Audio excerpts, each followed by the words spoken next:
Final chapter, chapter 12, attacking by fire.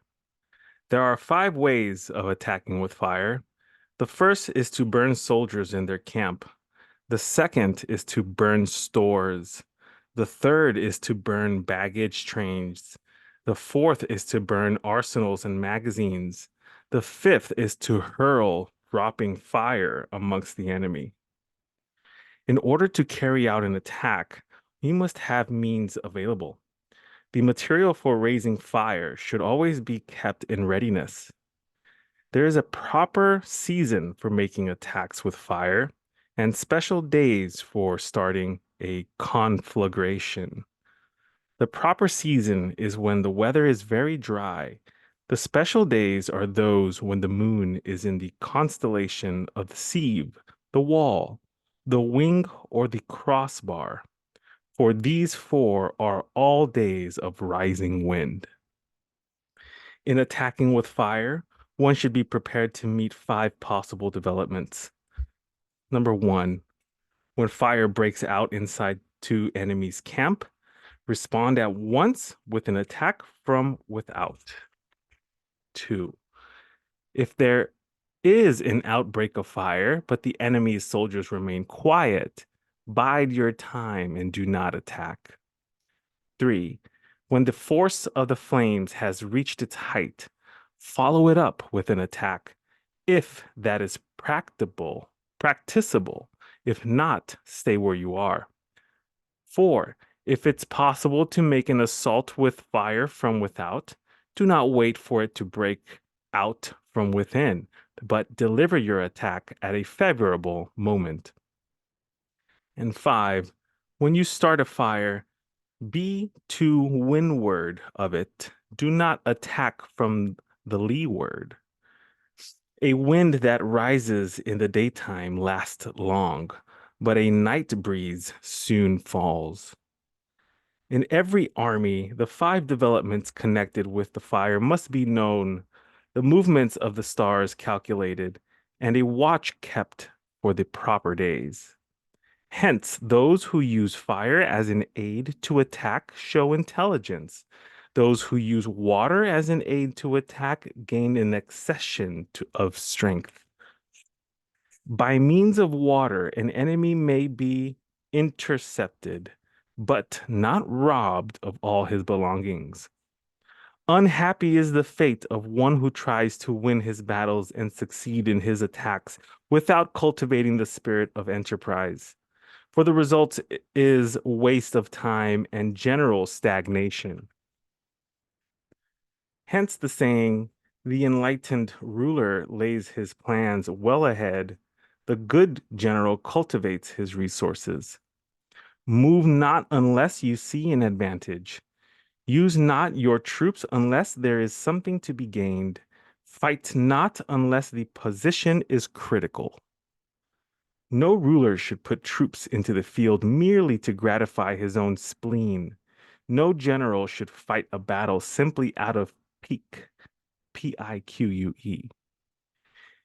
If it is to your advantage, make a forward move. If not, stay where you are. Anger may in time change to gladness. Vexation may be succeeded by content. But a kingdom that has once been destroyed can never come again into being, nor can the dead ever be brought back to life. Hence, the enlightened ruler is heedful, and the good general full of caution. This is the way to keep a country at peace and an army intact. Chapter 13, Using Spies. Raising a host of 100,000 men and marching them great distances entails heavy loss on the people and a drain on the resource of the state. The daily expenditure will amount to 1,000 ounces of silver. There will be commotion at home and abroad, and men will drop down exhausted on the highways. As many as 700,000 families will be impeded in their labor. Hostile armies may face each other for years, striving for the victory which is decided in a single day.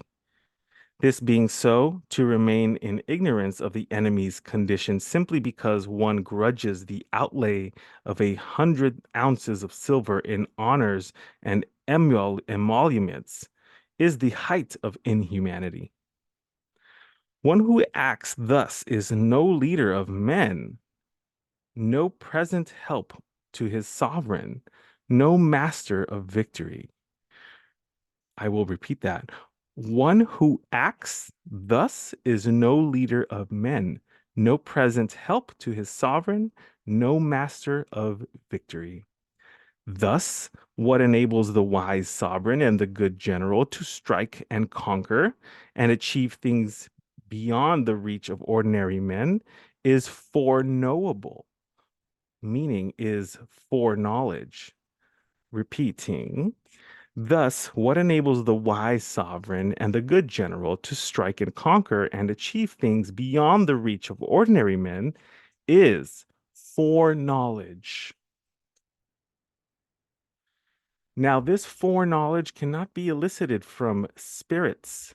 It cannot be obtained inductively from experience, nor by any deductive calculation. Knowledge of the enemy's dispositions can only be obtained from other men. Hence the use of spies, of whom there are 5 classes. 1. Local spies. 2. Inward spies. 3. Converted spies. 4. Doomed spies. And 5. Surviving spies. When these 5 kinds of spy are all at work, none can discover the secret system. This is called divine manipulation of the threads. It is the sovereign's most precious faculty. Having local spies means employing the service of inhabitants of a district. Having inward spies, making use of officials of the enemy. Having converted spies, getting hold of the enemy's spies and using them for our own purposes. Having doomed spies, doing certain things openly for purposes of deception and allowing our spies to know of them and report them to the enemy. Surviving spies, finally, are those who bring back news from the enemy's camp. Hence, it is that which none in the whole army are more intimate relations to be maintained with than with spies. None should be more liberally rewarded. In no other business should greater secrecy be preserved. Spies cannot be usefully employed without a certain intuitive sagacity. They cannot be properly managed without benevolence and straightforwardness. Without subtle ingenuity of mind, one cannot make certain of the truth of their reports. Be subtle, be subtle, and use your spies for every kind of business. If a secret piece of news is divulged by a spy before the time is ripe, he must be put to death together with the man to whom the secret was told.